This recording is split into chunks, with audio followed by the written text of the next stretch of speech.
Okay, kembali bersama kami di Malaysia ni dan pastinya saya percaya sekarang ni antara yang diambil berat adalah berkaitan dengan pendidikan dan dalam pendidikan ada cikgu-cikgunya yang akan menjadi medium untuk menyampaikan ilmu-ilmu tersebut. Sebab itulah sekarang ni pempengaruh pendidikan juga ataupun influencer adalah sangat penting tau pada zaman sekarang ni.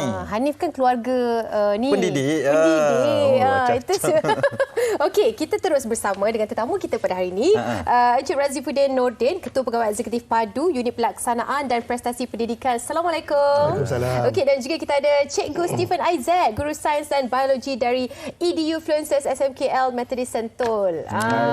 Itu dia. Ni cikgu / EduFluencers. EduFluencers lah kan? EduFluencers. Okey. Baik, kita nak tahu terlebih dahulu, Cik Razif, EduFluencer ni apa sebenarnya dalam konteks pendidikan kita? Okey, terima kasih Hanif menjemput kami untuk beri sedikit penerangan. EduFluencers ni adalah satu kumpulan guru yang memang hebat dalam mewar-warkan pengajaran pelajaran guru melalui various platform. Jadi guru-guru ini adalah guru-guru inspirasi, guru-guru pempengaruh dalam bidang pendidikan. Mereka adalah guru yang hebat dan kami percaya di PADU guru-guru ini dapat membawa satu semangat orang yang terbaik kepada para guru dan juga pada murid-murid. Jadi apa EduFluencers ni buat, program ni adalah di mana guru-guru ini diberi peluang dan juga ruang untuk berkongsi ilmu dan juga pengalaman mereka dalam amalan terbaik, idea-idea yang terbaru, pandangan dan juga semangat dan orang yang positif pada rakan-rakan guru dan juga pada murid-murid. Setuju. Itu dia sedikit pengenalan awal kan. Sebagai seorang guru yang juga EduFluencers, bagaimana peranan Cikgu Stephen sendiri? Sebab kerjaya sebagai seorang guru mungkin ada sedikit berbeza dengan perlu menjadi pempengaruh dalam bidang pendidikan ini di media sosial, platform khususnya. Sebenarnya macam yang Encik Razi cakapkan tadi, EduFluencer ataupun pengaruh dalam pendidikan ni, selain daripada kita mempersembahkan our best teaching practice ataupun apa yang kita amalkan di kelas kita, but kita juga nak tunjukkan bahawa it's something very practical. Kita tak nak cikgu-cikgu di luar sana ingat dia kena ada intervensi yang besar-besar, dia kena ada teknologi, kena ada very complicated alat bantu mengajar. Bagi saya, intervensi terbaik bagi seorang murid adalah intervensi yang berkesan. Artinya walaupun benda tu mungkin simple, but kalau benda tu berkesan untuk anak murid kita, itulah intervensi terbaik. So sebagai EduFluencer ataupun pengaruh dalam pendidikan ni, kita nak wawarkan kepada cikgu-cikgu, kepada the public sekali yang bahawa this is what can be done dalam bilik guru. Ini cara-cara dia bagaimana kita dapat berkomunikasi dengan murid kita, dan of course kita pun nak create relationship dengan murid-murid kita. Kita nak guru-guru di luar sana tahu we are more than just berdasarkan akademik semata-mata. Kita nak dalam kemenjadian murid pun ada juga. So EduFluencers akan dalam social media masing-masing, Facebook, Twitter, Instagram, TikTok dan all the other platform. So semuanya datang daripada background yang berbeza, skill yang berbeza, mata pelajaran yang berbeza. So bila mereka portray themselves, mereka menunjukkan siapa diri mereka dalam apa yang berlaku dalam kelas dan juga di luar kelas. Tapi dia punya pokok dia lah dia punya relationship dengan student dia. Engagement yang kita nak dalam kalangan, sebab kita boleh raih engagement dalam kalangan followers kita. Kenapa tidak guru dengan murid kan? Ya, betul. Apatah lagi mereka ni hari-hari jumpa tau. Rasanya lebih banyak menghabiskan masa bersama cikgu berbanding dengan ibu bapa di rumah lah ya. Okey. Encik Razif, kita nak tanya berkenaan dengan Pelan Pembangunan Pendidikan Malaysia 2013 sampai 2025, 3 tahun je lagi ni kan. Nak tercapai pelan tersebut. PADU juga diwujudkan untuk menyelaraskan pelan itu. EduFluencer pula juga diselaraskan pada ketika ini. Bagaimana ianya bergerak seiring, Cik Razif? Okey. Jadi selain daripada mandat untuk PADU menyokong KPM untuk melaksanakan inisiatif PPPM ni, salah satu objektif PADU adalah untuk meningkatkan kesedaran pihak berkepentingan, khususnya masyarakat mengenai bidang profesion perguruan ni. Salah satu anjakan keempat dalam PPPM adalah untuk mempertabatkan profesion guru ini sebagai profesion pilihan, preferred profession. Jadi bila kita lihat ada ni program ni lah yang menggunakan sebagai satu inspirasi, satu platform di mana guru-guru influencers ni dapat mempertengahkan skill mereka dan juga dalam pengajaran mereka secara online platform, pelbagai platform, dan juga menjadi sumber inspirasi pada guru-guru dan juga murid-murid lah. Jadi objektif ni sama. Objektif dia untuk menghasil modal insan yang berkualiti dan sebagainya. Jadi fokusnya adalah terhadap fokus tersebutlah. Jadi pihak PADU berpandangan program ini adalah amat berkesan supaya kita dapat mewar-warkan juga bukan saja profesion guru ini dan juga inisiatif-inisiatif PPPM dan usaha-usaha kementerian dalam membawa menghasilkan keberhasilan murid tersebut, objektif dia dalam pelan transformasi pendidikan ini. Suntikan yang diberikan dalam kategori yang berbeza untuk pempengaruh pendidikan ni apabila mereka perlu memportray diri mereka dalam keadaan yang lebih santai lah, boleh dikatakan lebih santai supaya dekat dengan mereka. Jadi pemilihan konten, pemilihan perkara-perkara yang perlu dilakukan, adakah gabungan guru-guru influencer ni akan brainstorming idea macam mana? Bagaimana pemilihan konten untuk dilakukan oleh setiap guru-guru ini, Cikgu Stephen? Okey, kalau kita tengok, I think lebih kurang 2 minggu yang lepas, kita ada perjumpaan Edufluencers yang telah dianjurkan oleh PADU itu sendiri. So, it was 3 hari 2 malam. So, dalam waktu tu sebagai contoh, kita ada brainstorm apakah kaedah-kaedah yang terbaik untuk anak-anak murid kita. Ini adalah perjumpaan yang dianjurkan oleh PADU setahun sekali. So, kita akan berjumpa dengan rakan-rakan kita share idea. Dan yang paling penting adalah kita dapat lihat guru-guru yang sama kepala lah kata orang. Sebab kita punya pendirian kita dan juga apa kita punya inspiration macam yang Encik Razi cakapkan tadi tu. So kita berkongsi idea dan bagaimana kita nak improve diri kita.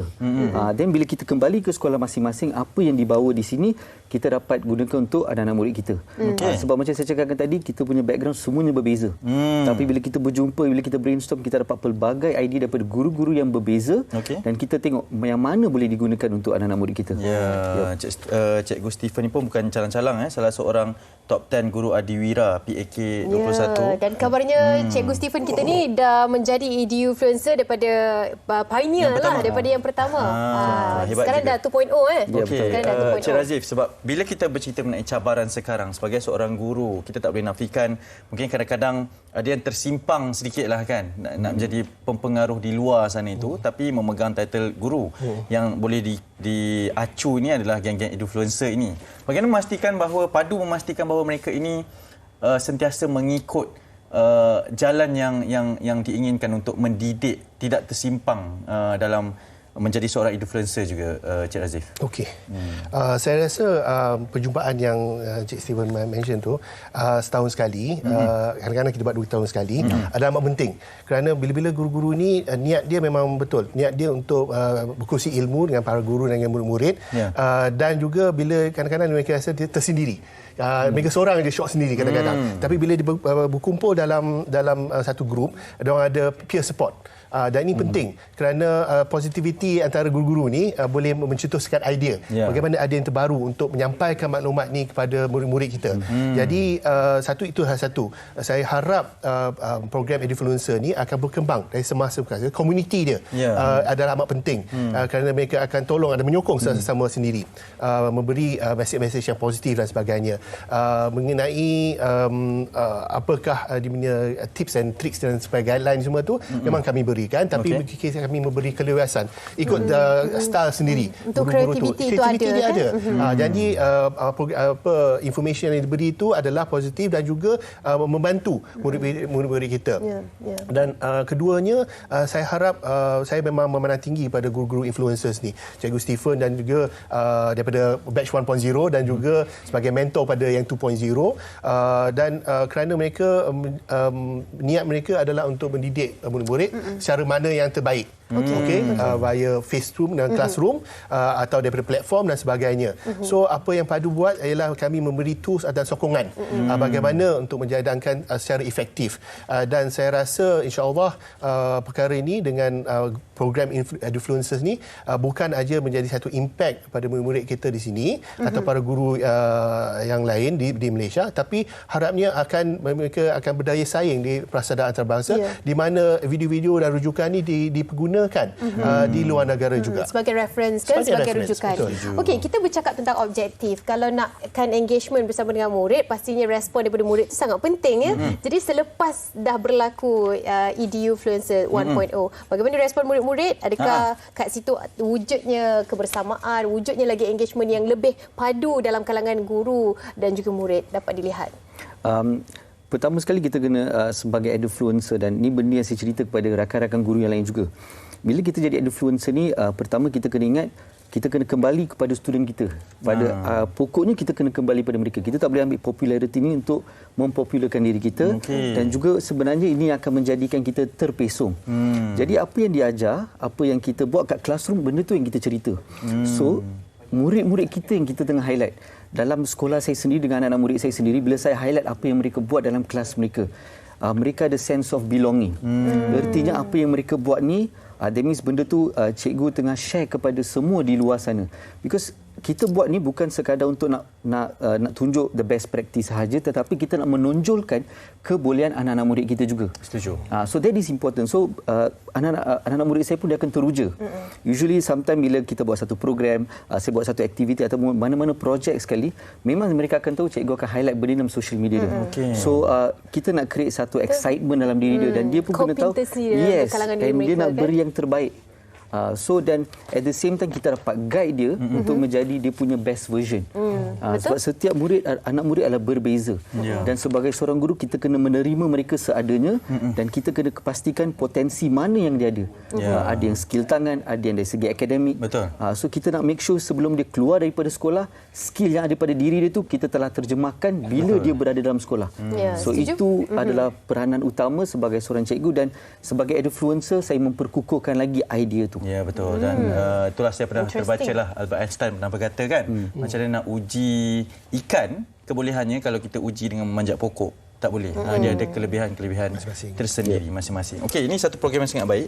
Saya sukalah benda-benda mendidik ni. Secara ringkasnya, Encik Razif, harapan berkenaan dengan program ni, kita ada kurang dari seminit je ni. Okey.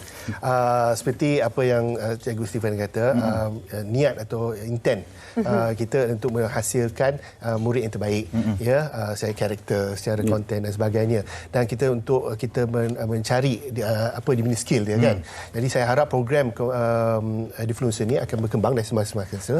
Komuniti ini akan grow dan menyokong sama-sama sendiri, dan juga dapat menolong murid-murid dan para rakan guru sekali dalam menggalas tugas mereka. Setuju. InsyaAllah. Amin. Kita harapkan yang terbaik. Terima kasih kepada Encik Razifuddin Nordin, Ketua Pegawai Eksekutif PADU, Unit Pelaksanaan dan Prestasi Pendidikan. Memang padu lah orang cakap. Memang padu. Okay. Thank you so much to Cikgu Stephen Isaac, Guru Sains dan Biologi, Edufluencers, SMK Methodist Sentul.